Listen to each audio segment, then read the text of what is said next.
Penduduk Shalom,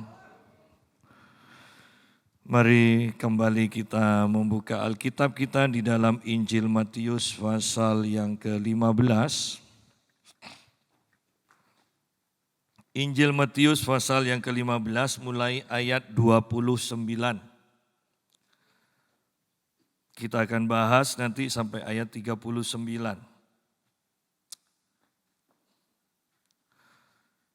Setelah meninggalkan daerah itu, Yesus menyusur pantai Danau Galilea dan naik ke atas bukit lalu duduk di situ.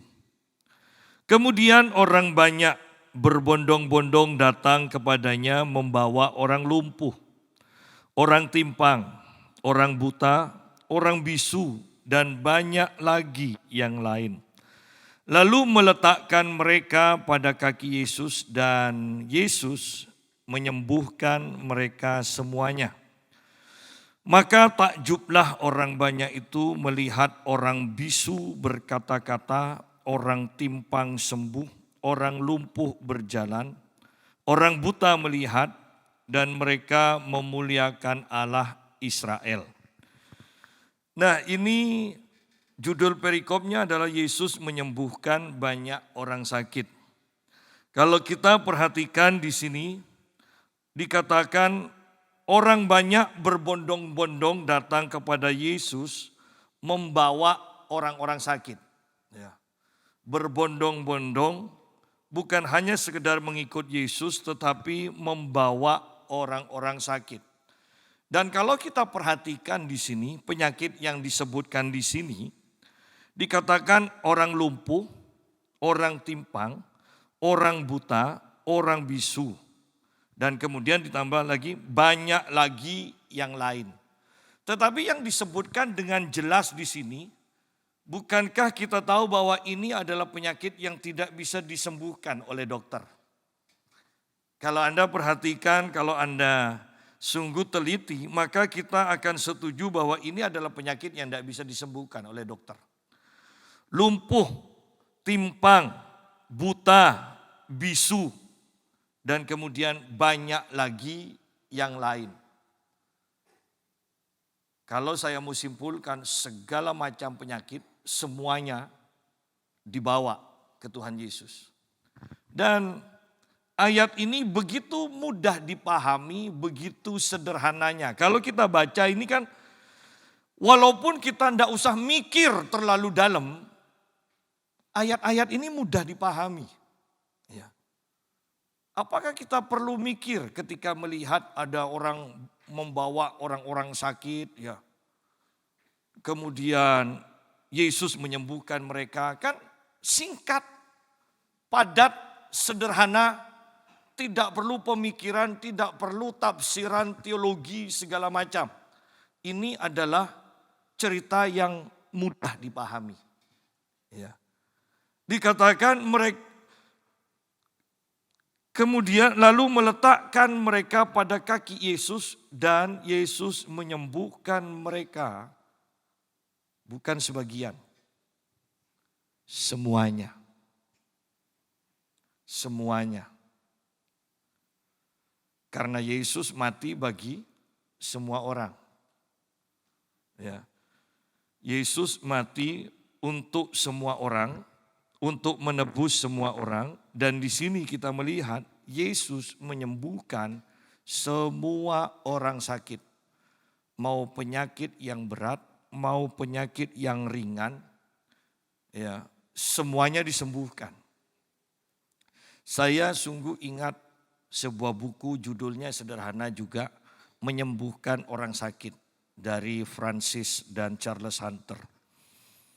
Di sana mereka mengatakan begini, rugi kalau mendoakan orang, ya, kalau mendoakan orang kita itu merem, dia bilang, apalagi orang sakit. Saya akan rugi besar kalau mendoakan orang yang tangannya panjang sebelah, dikatakan. Dan ketika tangan itu tumbuh menjadi panjang, saya tidak lihat. Dia bilang. Oleh karena itu, jangan tutup mata, buka mata. Dia bilang. Karena bahkan sampai jari pun yang kurang panjang, diperintahkan oleh mereka itu di film pada waktu dia mengadakan mujizat ini.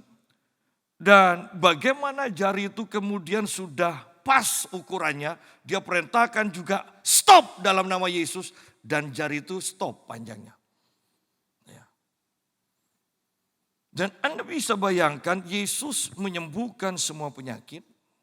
Kemudian para pengikut Yesus juga menyembuhkan semua penyakit.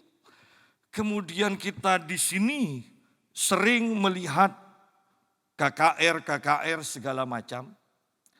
Dan saya percaya seharusnya juga kita juga yang hadir di sini pernah menyembuhkan orang sakit. Dan kemudian kita ada di akhir zaman di mana hujan roh dicurahkan besar-besaran. Oleh karena itu, adalah hal yang biasa seharusnya ketika kita melihat kesembuhan demi kesembuhan yang masuk dalam kategori mujizat. Ya. Kesembuhan, kalau kita didoakan sekarang, misalnya kita sakit, kemudian 2 hari, 3 hari kemudian kita sembuh, itu termasuk kesembuhan. Ya. Tapi kalau sudah orang buta tidak ada bola matanya didoakan kemudian tumbuh bola mata. Itu bukan kesembuhan, itu mujizat. Ya, itu mujizat. Nah jangan sampai juga kita bersaksi puji Tuhan. Saya mengalami banyak mujizat. Loh, kalau hanya untuk hidup itu penyediaan Tuhan. Ya, ingat mujizat itu beda. Kalau kita misalnya di sebuah kampung kita tinggal kemudian jembatan di sungai itu runtuh. Kemudian kita memang perlu untuk nyebrang dan kita jalan di atas air itu mujizat. Ya, itu mujizat. Ya. Kalau kemudian karena jauh kita harus nyebrang. Kemudian ada orang datang yang kita kenal naik sepeda motor atau mobil dan kemudian ayo saya antar ke sana. Tuh puji Tuhan seharusnya saya terlambat tetapi mujizat Tuhan. Ya, ada orang yang saya kenal ketemu dan mengantarkan saya sehingga saya tidak terlambat. Itu bukan mujizat. Ya, itu pertolongan Tuhan. Ingat mujizat itu akan membuat orang takjub. Itu mujizat. Orang lumpuh langsung berjalan itu mujizat. Ya. Jadi kita harus memperhatikan ini sehingga kata mujizat itu sungguh kita itu bisa melihat atau merasakan atau membayangkan itu sesuatu yang menakjubkan. Sayangnya banyak orang Kristen mengatakan semuanya dihantam mujizat. Padahal bukan mujizat. Ya. Nah sekarang kita kembali kepada pembahasan kita. Yesus menyembuhkan mereka semuanya. Berarti kalau kita hadir di sana dengan penyakit apapun, bukankah kita akan masuk dalam kategori ini? Jangan sampai kita membayangkan dan punya iman yang lainnya disembuhkan, tetapi aku harus tunggu waktu. Ya. Anda bayangkan saja seperti orang yang mempunyai penyakit kusta, karena ketidakpercayaannya, ya. Dia percaya Yesus bisa menyembuhkan, ya. Tetapi dia tidak percaya Yesus mau menyembuhkan dirinya. Karena penyakit kusta itu berbicara tentang penyakit yang disebabkan oleh dosa. Ya, zaman itu. Sehingga dia tidak punya iman untuk menerima kesembuhan dari Tuhan.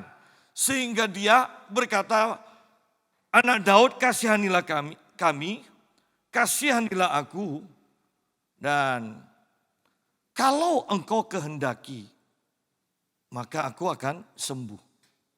Dan Yesus heran. Herannya begini. Kalau engkau kehendaki. Nah, Yesus heran bahwa umatnya sendiri tidak mengerti. Tidak memahami kasih Allah itu kepada mereka itu seperti apa. Ya. Mereka pikir bahwa Yesus itu pilih kasih. Untuk masalah keselamatan, bukankah Yesus mati bagi semua orang? Untuk masalah kesembuhan juga, Bahkan anak dari seseorang ketika Yesus turun dari gunung, orang tuanya sendiri mengatakan, tolong saya, tolong kami yang tidak punya iman ini. Ya. Bahkan yang seperti itu saja, Yesus tolong kok. Kalau kita perhatikan di sini, maka kita akan melihat bahwa sungguh belas kasihan dari Yesus itu mengatasi segala kekurangan kita. Karena Yesus berbelas kasihan, maka semuanya, kata semuanya saya bayangkan, ada sebagian punya iman yang besar, ada sebagian punya iman yang cukup, ada sebagian yang punya kurang iman, ada sebagian yang imannya kecil. Jangan-jangan juga ada yang tidak punya iman, tetapi ada kenalannya yang membawa, yang memaksa. Ya. Kalau saya membaca buku dari Kathryn Kuhlman, di sana banyak kesaksian. Bahkan ada orang yang dibawa itu bukan karena dia beriman, tapi karena dipaksa, dibujuk, ya kan, diiming-iming kesembuhan, ya. Dan sungguh mereka bahkan tidak perlu mendeklarasikan iman mereka. Dikatakan di buku-buku dari Kathryn Kuhlman bahwa mereka duduk aja, ibadah belum mulai, mereka sudah disembuhkan, dikatakan. Ya. Nah, kembali kepada pembahasan kita, bukankah ini sangat luar biasa? Dan Yesus menyembuhkan mereka semuanya. Bayangkan kita ada di cerita ini. Dengan apapun penyakit kita, berat atau ringan, maka kita pasti akan termasuk dalam cerita ini. Mereka semuanya disembuhkan.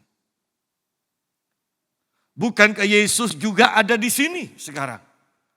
Dan kalau ini dibuat cerita sekarang, bukankah juga sama? Semua yang hadir disembuhkan. Sama kok. Ketika kita melihat firman Tuhan ini dengan iman, bahwa kita ada di sana, kita juga masuk dalam karya Tuhan, maka itulah yang kita alami juga. Oleh karena itu saya tanpa bosan mengatakan betapa pentingnya merenungkan firman Tuhan itu. Penting sekali. Ayat 31, maka takjublah orang banyak itu melihat. Orang bisu berkata-kata, orang timpang sembuh, orang lumpuh berjalan, orang buta melihat. Mereka takjub dikatakan. Dan kemudian dikatakan mereka yang takjub itu memuliakan Allah Israel. Sidang jemaat, bukankah sayang kalau kuasa mujizat seperti ini dihilangkan di gereja? Sayang kan? Ada banyak pengajaran yang menentang kesembuhan ilahi. Bahkan sampai dengan kata-kata umpatan, kata-kata hinaan, hujatan, bahwa itu dari setan, itu bohong semua, itu direkayasa. Ada yang direkayasa, kita tidak pungkiri itu. Tetapi ingat, ketika hati kita murni, maka kita akan melihat dan mampu melihat semua yang benar, semua yang baik. Bukan fokus kepada yang nipu, bukan fokus kepada yang jelek, bukan fokus kepada yang membohongi umat, bukan. Ayo belajar menerima. Apakah mujizat masih ada? Ada. Kalau sampai mujizat tidak ada, bagaimana bisa kita membuat orang-orang takjub kepada Tuhan?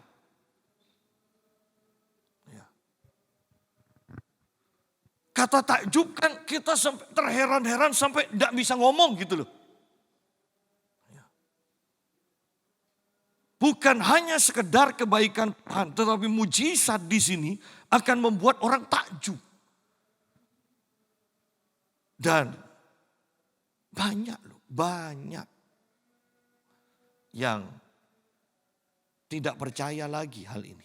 Dan tidak mengizinkan ini terjadi di dalam gereja. Ketika saya mendoakan orang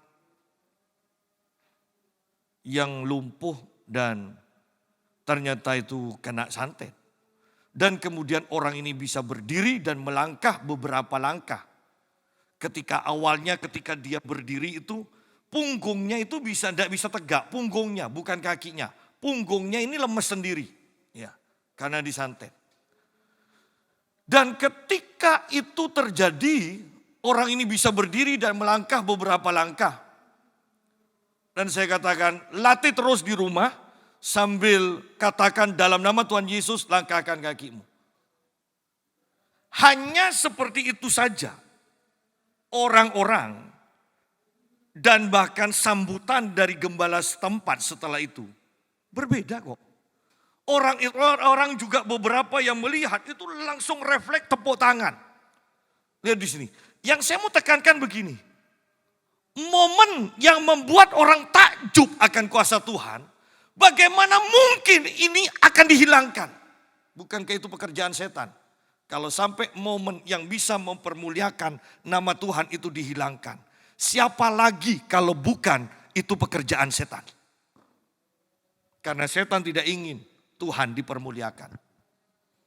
Ya. Harapkan mujizat. Harapkan mujizat lebih banyak lagi. Istri saya tadi tertawa, saya ditelepon oleh seseorang. Dan dia katakan, dia pernah ngomong dengan istri saya, katanya saya lupa. Tetapi kemudian dia katakan begini. Saya ingat bahwa saya pernah cerita ke tante bahwa pikiran saya ini kadang ada yang bicara sendiri. Kadang ada kata-kata yang jahat, kotor masuk ke dalam pikiran saya. Dan kemudian maksudnya saya. Katakan, sudah merasuk di jiwa. Nah, saya nyesel dulu kok. Saya tolak dalam nama Tuhan Yesus waktu ngutui saya. Loh, saya bilang, saya tidak pernah ngutui. Saya sampai tanya kepada istri saya. Loh, pernah saya ngomong seperti itu? Tidak. Saya jangan bilang, saya tidak pernah. Tapi kemudian saya berpikir begini. Jangan-jangan dia mendengar roh jahat yang mengatakan saya mengutuki. Karena dia katakan begini.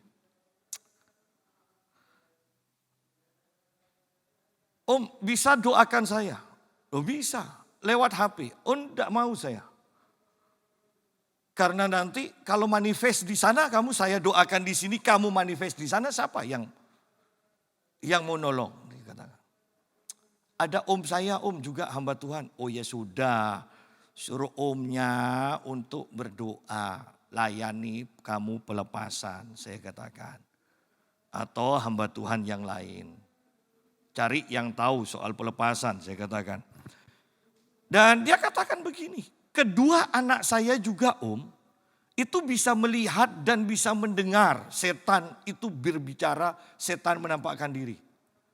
Dan saya katakan ya sudah, bukan saya yang ngutuki, kamu yang perlu pelepasan, saya katakan. Ya. Kemudian dia katakan, kalau saya ke Pamekasan bisa didoakan. Loh, kalau hanya minta doa kan gampang. Ya kan? Untuk mematahkan kutuk saya itu yang repot. Ya. Istri saya tertawa ketika mendengar, loh saya kok dikatakan mengutuki. Saya tidak pernah mengutuki. Ya.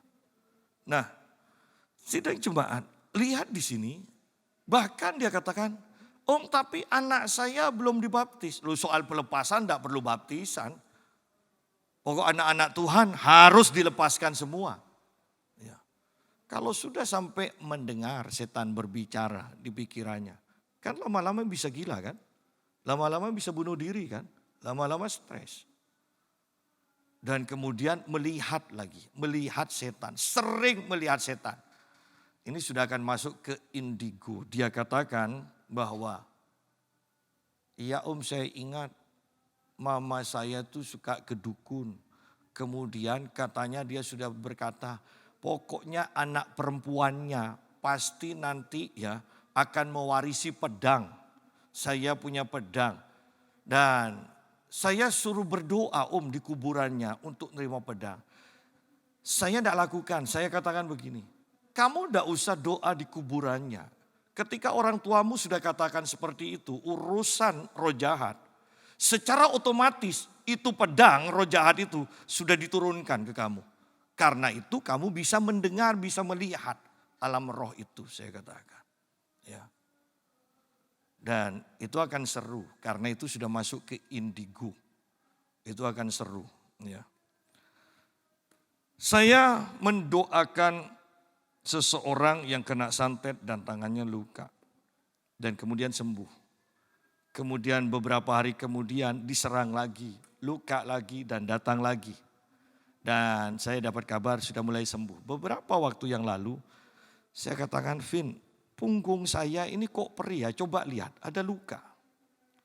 Perih, gatal dan dia katakan, oh iya melepuh, beberapa melepuh. Oh ya sudah, saya diserang berarti. Saya bilang, kenapa? Saya katakan ke Vince, ini aja, ini luka, ini gatal, luka di sini banyak. Terus istri saya katakan, tapi kamu kok tenang? Loh iyalah, ngadepi seperti ini ya harus tenang. Sudah anggap tidak ada apa-apa, doakan sendiri dalam nama Tuhan Yesus, roh santet keluar. Nah, kemudian tenang lagi. Toh akhirnya hilang sendiri kan. Ya. Nah, pokoknya nanti kalau Anda berhadapan dengan roh jahat, roh santet, ya tenang aja, tenang, ya, tenang. Kemudian usir setannya, pasti pergi.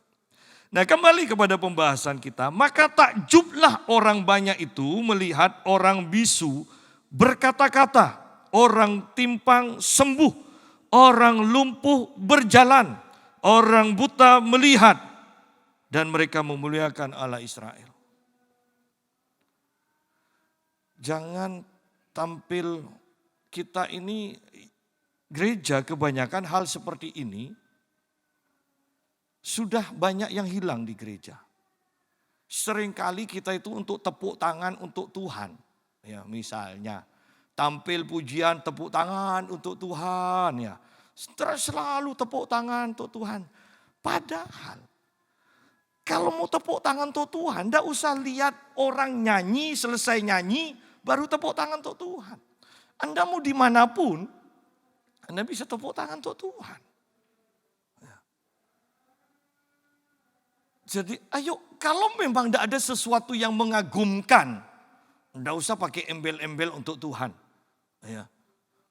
Bahwa di sini mereka takjub, kemudian mereka karena takjub untuk perbuatan Yesus itu, mereka memuliakan Allah. Ya. Saya sampai sekarang bahkan berkata pada Vince begini.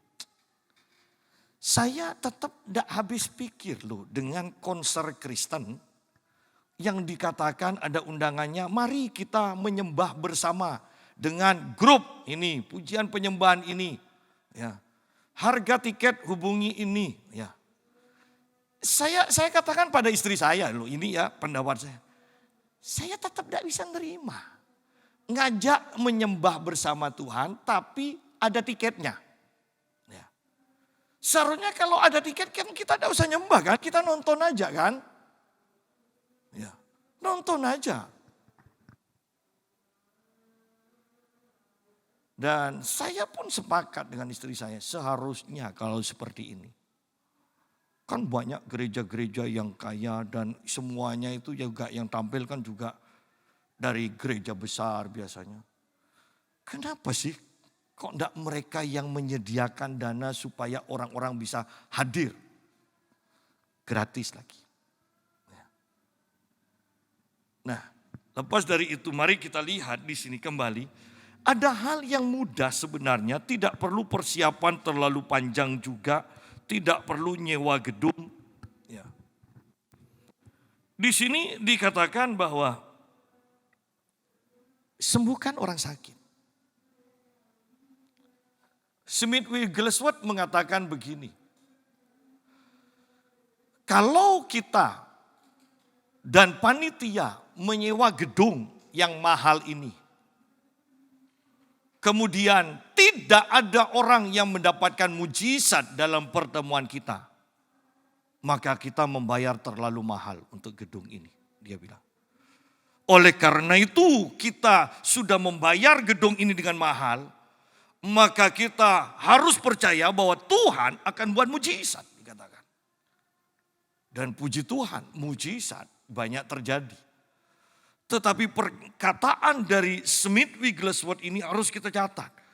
Bahwa ketika kita sampai nyewa gedung dengan harga mahal, tetapi kuasa Tuhan tidak dimanifestasikan, maka gedung itu terlalu mahal. Artinya sia-sia kita sewa. Ya. Ini akhir zaman. Mari kita semua bangkit. Maka takjublah orang banyak melihat orang bisu berkata-kata, orang timpang sembuh, orang lumpuh berjalan, orang buta melihat. Anda bisa tambahkan apa lagi penyakit, bahkan penyakit yang Anda alami. Dan Anda bayangkan Anda ada di kumpulan cerita ini, maka Anda akan menemukan juga ayat ini. Mereka semua disembuhkan, termasuk kita. Ya. Ayat 32. Lalu Yesus memanggil murid-muridnya dan berkata, hatiku tergerak oleh belas kasihan kepada orang banyak itu.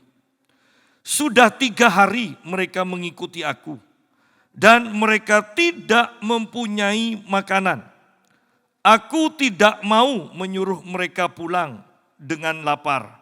Terjemahan lain mengatakan, aku tidak rela menyuruh mereka pulang dengan lapar. Nanti mereka pingsan di jalan. Lihat di sini Tuhan kita.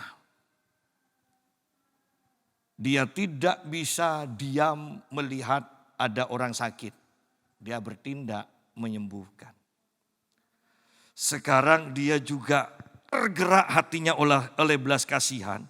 Dia tidak berpangku tangan ketika melihat ada orang-orang yang banyak itu yang sudah mengikuti dia, sekarang sudah kelelahan, sudah kelaparan. Ya. Dan Yesus katakan, hatiku tergerak oleh belas kasihan kepada orang banyak itu. Sudah 3 hari mereka mengikuti aku, dan mereka tidak mempunyai makanan. Aku tidak rela menyuruh mereka pulang dengan lapar. Nanti mereka pingsan di jalan. Sidang jemaat, dari ayat ini bukankah kita tahu hati Tuhan? Selama kita mengiring Tuhan, tidak akan Tuhan biarkan kita kelaparan. Tuhan akan menyediakan apa yang kita perlukan. Tuhan akan buat mujizat kalau itu memang diperlukan. Sudah 3 hari mereka mengikuti aku dan mereka tidak mempunyai makanan sekarang. Aku tidak rela, lihat dengarkan suara Tuhan ini. Aku tidak rela menyuruh mereka pulang dengan lapar. Kecuali kita berpuasa, tahan lapar. Tetapi kalau kita tidak berpuasa, kalau sampai kita lapar bahkan sampai lemes, tidak punya uang, sampai mau pingsan, lihat Tuhan tergerak dengan belas kasihan dan dikatakan aku tidak rela mereka mengalami itu. Bahasa sederhananya kalau mau dilanjutkan, aku akan menyediakan, aku akan buat mujizat. Kesembuhan sudah, kesehatan sudah. Lihat ini loh hati Tuhan. Ini yang Tuhan kehendaki. Jangan takut sembuh, jangan takut sehat, juga jangan takut hidup berkecukupan.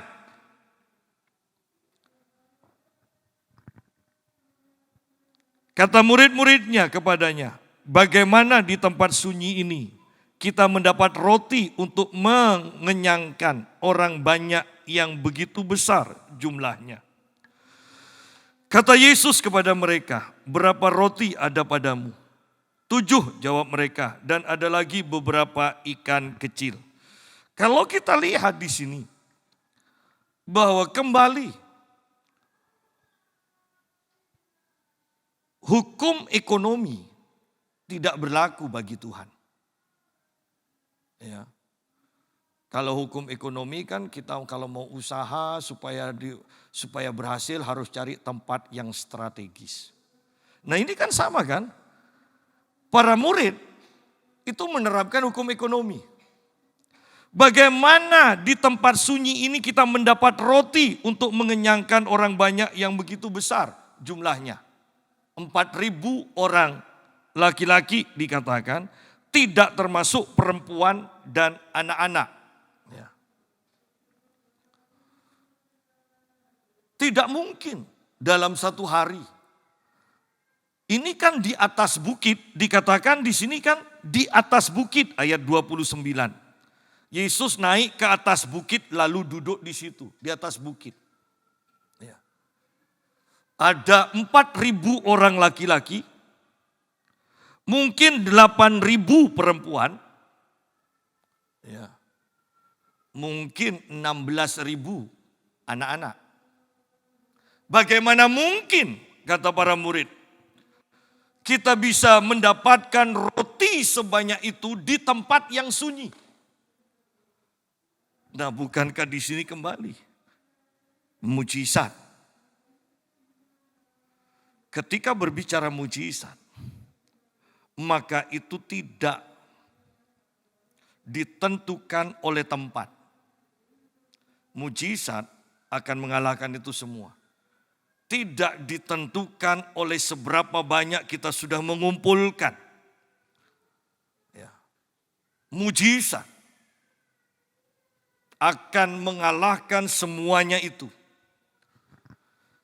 Dan kalau mau jujur, bukankah kita semua butuh mujizat? Ada sebuah cerita yang tidak diberitakan secara umum. Bahwa ketika Hiroshima dan Nagasaki itu dibom, ya pakai bom atom, dikatakan semuanya itu mati dan hancur. Tetapi ada satu anak kecil yang kemudian keluar dari reruntuhan itu. Dan dia hidup. Dan kesaksiannya, dia berdoa. Dan pada waktu bom atom itu meletus, dia katakan seperti ada jubah yang sangat dingin melingkupi dirinya. Ketika seluruh kota itu hancur, anak ini selamat. Itu mujizat. Itu mujizat. Ya. Dan mujizat masih ada.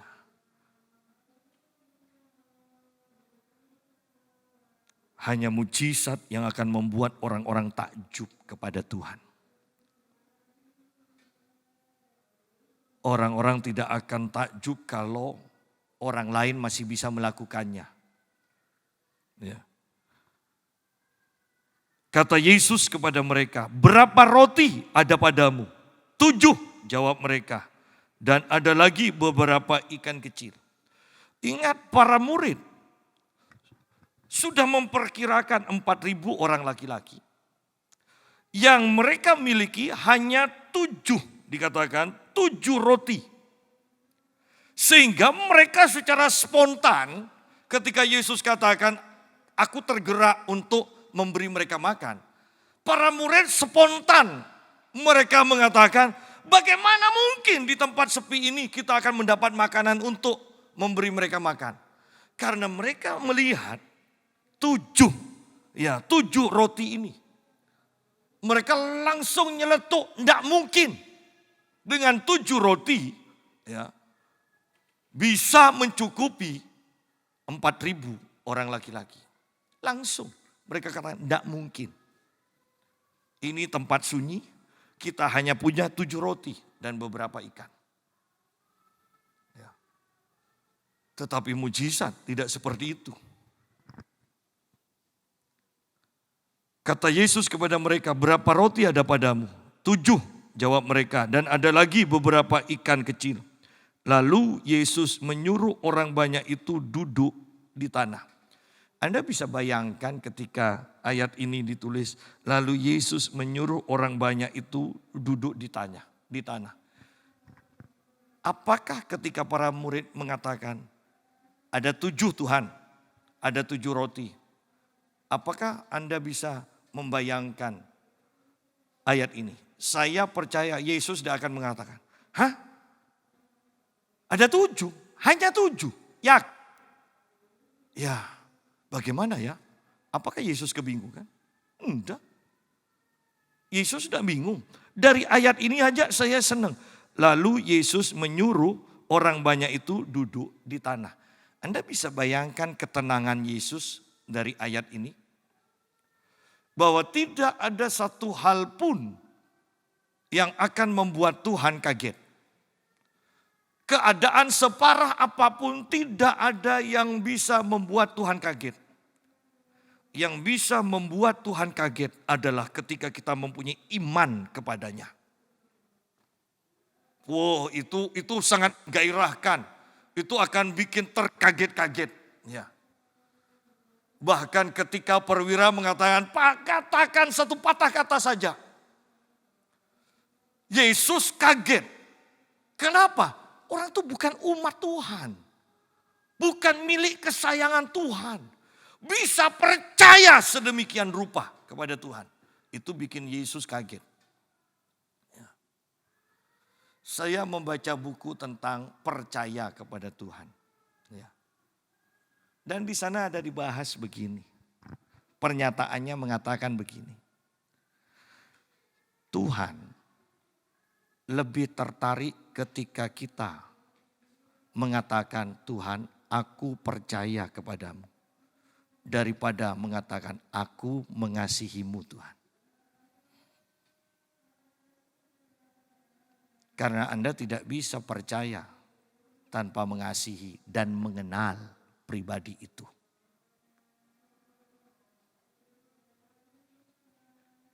Untuk mengasihi tanpa bukti, Anda bisa ucapkan kepada siapa saja. Sidang jemaat. Dan dikatakan, kalau Anda tidak pernah bergairah ibadah, berarti Anda tidak percaya pada Tuhan. Kalau Anda masih bersungut-sungut, Anda berarti tidak percaya kepada Tuhan. Kalau Anda sering tidak mengalami hadirat Tuhan ketika berdoa atau beribadah, berarti Anda tidak percaya kepada Tuhan. Kalau Anda jarang berdoa, bahkan tidak berdoa, Anda berarti tidak percaya kepada Tuhan. Dia kata, itu kata-katanya begitu dalam. Percaya kepada Tuhan. Oleh karena itu kalau kita lihat betapa yang Tuhan tuntut, percaya kepada Tuhan. Ya. Lalu Yesus menyuruh orang banyak itu duduk di tanah. Ya, duduk di tanah. Sesudah itu Yesus mengambil ke-7 roti dan ikan-ikan itu, mengucap syukur, memecah-mecahkannya dan memberikannya kepada murid-muridnya. Lalu murid-muridnya memberikannya pula kepada orang banyak. Dan mereka semuanya makan sampai kenyang. Kemudian orang mengumpulkan potongan-potongan roti yang sisa, 7 bakul penuh. Nah, sekarang kita akan bawa ke sini. Jangan remehkan hal yang kecil atau milik kita yang sedikit. Bahkan untuk melakukan hal yang besar, untuk terjadinya mujizat besar, bukankah hanya dibutuhkan iman sebesar biji sesawi? Jangan remehkan hal yang kecil yang ada pada kita, yang ada di dekat kita. 7 roti. Untuk apa Tuhan? Tetapi ketika itu diserahkan. Oh tidak mudah loh.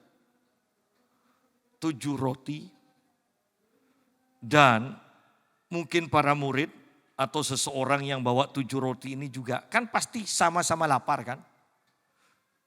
Kan tidak mudah untuk menyerahkannya. Siapapun yang punya 7 roti itu tidak mudah untuk menyerahkannya. Kalau orang itu tidak memiliki kasih, tidak percaya kepada Yesus, 7 roti itu tidak akan diserahkan.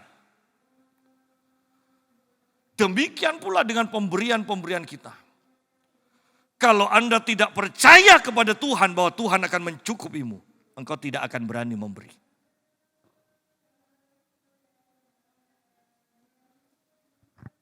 Hal yang kecil, 7 roti. Kalau kita lihat bagaimana Daud, dia melihat tubuhnya kecil dibandingkan Goliat. Tetapi Daud bukan hanya berjalan ke arah Goliat, dikatakan dia berlari. Dan dia mengatakan, demi nama Tuhan Allahku, hari ini juga aku penggal kepalamu. Kalau bukan karena percaya kepada Tuhan, ketika Daud melihat tubuhnya yang mungil, dan dia melihat Goliat yang besar, dia tidak mungkin berlari kepada Goliat dan mengatakan, hari ini juga aku penggal kepalamu. Tetapi karena Daud percaya kepada Tuhan. Kalau sampai istri seorang nabi di zaman Elisa itu tidak percaya kepada Elisa, maka dia tidak akan mengumpulkan tong-tong atau gelas atau botol segala macam untuk dituangi oleh minyaknya yang tinggal sedikit untuk mencukupi kebutuhannya. Tetapi karena istri Nabi ini percaya kepada Elisa, walaupun dia hanya punya minyak sedikit, walaupun hanya ada minyak sedikit, tetapi dia percaya kepada Elisa dan dia melakukannya, mujizat terjadi. Mujizat terjadi. Banyak orang yang tidak percaya. Banyak yang tidak percaya.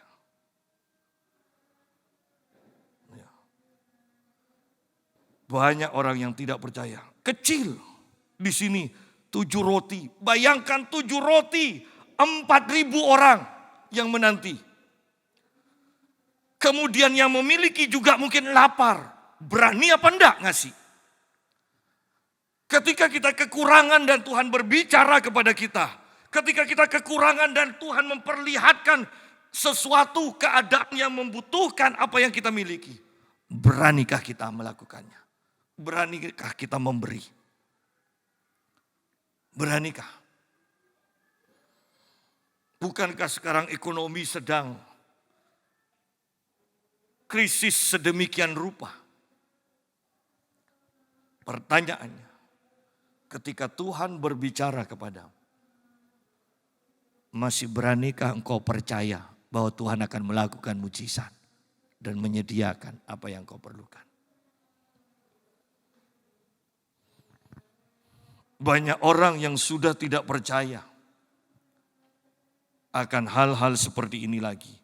Tetapi saya mau menekankan, kita harus mempercayai mujizat.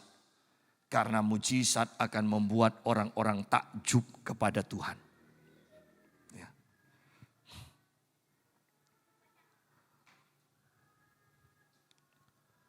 Ayat 37.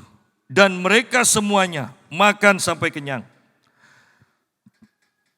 Kemudian orang mengumpulkan potongan-potongan roti yang sisa. 7 bakul penuh. Saya mau menekan kata ini, penuh. penuh. Bahwa ketika engkau berani memberi, engkau tidak akan kekurangan. Tetapi justru penyediaanmu akan penuh. Banyak orang, walaupun memang banyak hamba Tuhan yang menyalahgunakan pengajaran tentang perpuluhan, pemberian dengan iman, saya akui.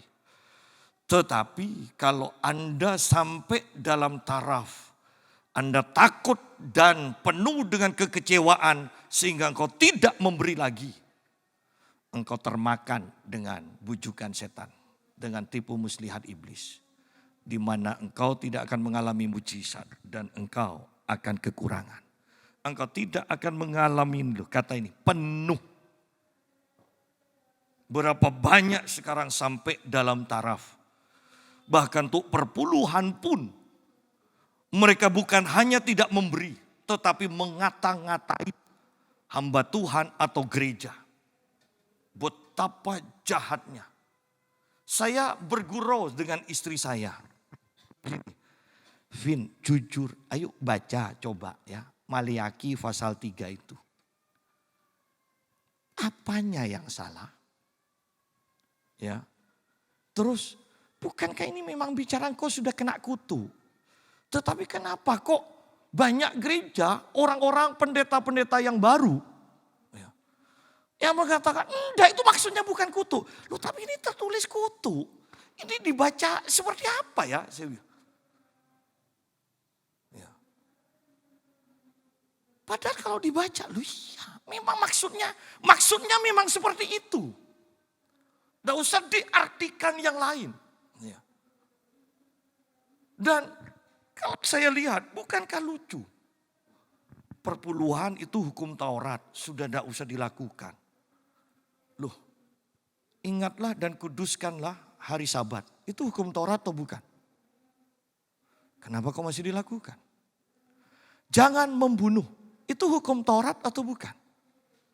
Kenapa kok masih berlaku? Jangan mencuri, bukankah itu hukum Taurat? Kenapa sih kekristenan sekarang kok jelimet? Yang sebetulnya tidak usah penjelasan, Anda baca aja ngerti. Kenapa harus diputar? Yang sama seperti seharusnya 40 hari dari Mesir sampai ke tanah Kanaan, tanah perjanjian. Kok sampai 40 tahun? Kan sama aja kan sekarang? Loh pada tidak usah dijelaskan pun maksudnya kita ngerti. Oh iya ini maksudnya ini. Artinya kutuk ya itu tulisan kutuk ya artinya kutuk. Loh kok bisa? Tulisan kutuk? Enggak maksudnya itu bukan kutuk. Loh saya kan bingung. Kalau memang maksudnya kutuk jangan ditulis kutuk di sini. Kan gitu. Ingat. Roh penyesat. Sekalipun kau pandai. Kalau sudah kena roh penyesat. Otakmu buntu. Anda lihat aliran-aliran sesat dimanapun. Mau Kristen, mau Islam, mau apa. Memangnya itu orang-orang yang tidak sekolah. Yang disesatkan. Memangnya orang-orang yang radikal, yang bom bunuh diri itu. Orang-orang yang tidak berpendidikan. Ketika engkau kena roh penyesat. Otak kita buntu. Ya. Dan mereka semuanya makan sampai kenyang. Ini loh hati Tuhan. Tuhan tidak akan buat kita kekurangan. Ini hati Yesus. Kalau Anda ingin tahu hati Bapa, lihat apa yang Yesus kerjakan selama dia di muka bumi. Mereka semuanya makan sampai kenyang. Ini kerinduan Tuhan untuk semua umatnya. Yaitu tidak mengalami kelaparan. Tidak pingsan karena kelaparan. Tidak mati karena kelaparan. Tetapi makan sampai kenyang. Walaupun sekarang diajari makan setengah kenyang.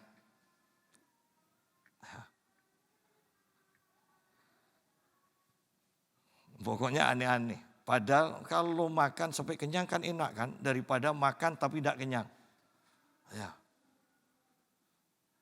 Ya. Jadi minggu nanti makan sampai kenyang ya. Karena kalau kita makan tidak sampai kenyang, tas kresek berkuasa. Yang tidak ngerti tidak masalah. Ya, yuk kita lanjutkan. Kemudian orang mengumpulkan potongan-potongan roti yang sisa, 7 bakul penuh. Makan kenyang, ada sisa, sisanya penuh lagi loh.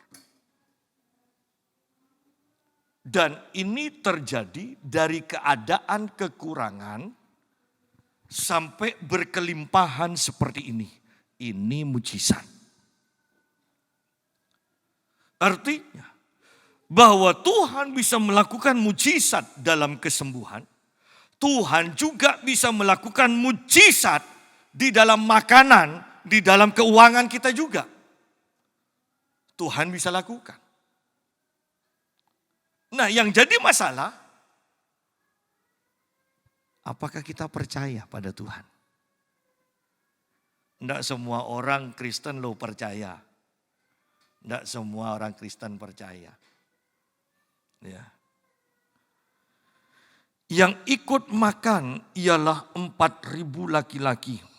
Tidak termasuk perempuan dan anak-anak. Yuk kita lihat di sini. Kalau ayat 31 dikatakan, maka takjublah orang banyak melihat orang-orang sakit semuanya disembuhkan dan mereka memuliakan Tuhan. Ya, itu sesuatu yang menakjubkan. Tetapi di sini juga dikatakan, lihat penulis ini, yaitu Matius ini. Dia sudah menjelaskan 4.000 orang laki-laki secara terperinci, tidak termasuk perempuan dan anak-anak. Bandingkan kemudian dengan 7 roti. 7 roti, 4.000 orang laki-laki. Dan 7 roti bisa mencukupi, bahkan lebihnya juga banyak. Ya.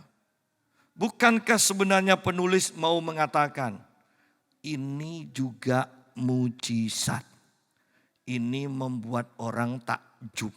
Kalau kita bisa membayangkan 7 roti untuk 4.000 orang laki-laki ditambah perempuan dan anak-anak. Bukankah ini mujizat? Bukankah kalau kita membayangkan 7 roti bisa cukup terhadap 4.000 orang laki-laki? Betapa besarnya kuasa Tuhan yang seharusnya membuat kita tidak khawatir akan penyediaan Tuhan. Beranikah kita percaya kepada Tuhan? Beranikah kita berseru dengan penuh keyakinan, Tuhan akan membuat mujizat dalam keuanganku? Beranikah kita? Atau kita selalu melihat keadaan?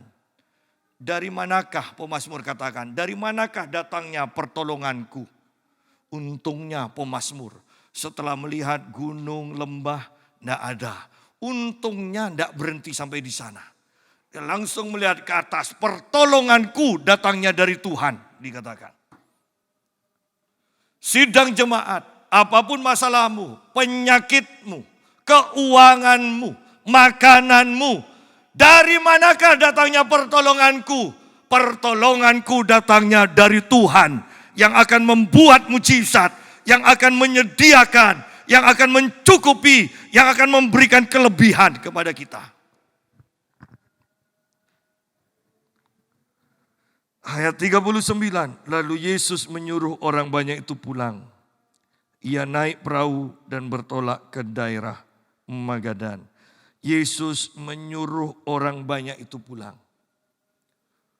Setelah mereka disembuhkan, mendapatkan mujizat.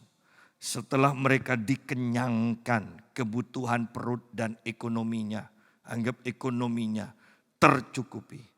Sekarang pulang. Dari sakit, sembuh, dari kelaparan, menjadi kenyang, sekarang pulang sampai rumah. Anda bisa bayangkan rumah itu penuh sukacita, tidak ada pertengkaran, menceritakan kebesaran Tuhan. Anda bisa bayangkan ada kerukunan di rumah itu. Ketika orang yang sakit disembuhkan, lo capek loh. Kalau kita punya keluarga, ya, kemudian sakit 1 tahun tidak sembuh-sembuh. Percayalah doa kita akan berubah. Doa kesembuhan atau doa cabut nyawa. Kalau sudah 1 tahun lebih. Ya. Tetapi kita sekarang membayangkan orang yang sudah bikin susah. Ya kan? Penyakitnya kan lumpuh, timpang, buta, bisu. Ya kan? Semuanya sembuh. Penyakit apapun mungkin. Bahkan kusta sembuh semuanya. Mereka juga kenyang. Ketika mereka sakit, bayangkan rumah itu ada omelan, ada kesusahan, ada keputusasaan, ya, ada kekurangan. Dan sekarang mereka pulang sembuh. Berarti semangat baru, aku mau bekerja. Dulu waktu sakit tidak bisa bekerja. Aku mau bekerja. Ya. Sekarang aku kenyang, penuh dengan pengharapan, pengalaman dengan Tuhan. Bagaimana kalau kita bicara yang muluk-muluk lagi? Kalau Tuhan sudah sembuhkan aku, pasti maksud Tuhan adalah supaya aku bekerja. Kalau Tuhan cukupi aku dalam kekenyangan ini, aku mengerti bahwa Tuhan tidak akan biarkan aku kelaparan dan mati dalam kelaparan. Aku pasti berhasil dalam pekerjaanku. Karena Tuhan ingin lihat aku kenyang, bukan kelaparan. Lihat ketika mereka pulang, mereka punya pikiran seperti itu. Mereka punya iman yang dikuatkan, yang diperbarui. Dan kemudian ada kerukunan dalam rumah itu. Pemazmur katakan, di mana ada kerukunan, kesanalah Tuhan perintahkan berkat. Ada tempatnya. Dan Tuhan berkarya supaya umatnya mempersiapkan tempat. Karena ada perintah-perintah yang akan dia ucapkan. Supaya berkat itu mengejar kita di rumah kita. Tuhan memberkati.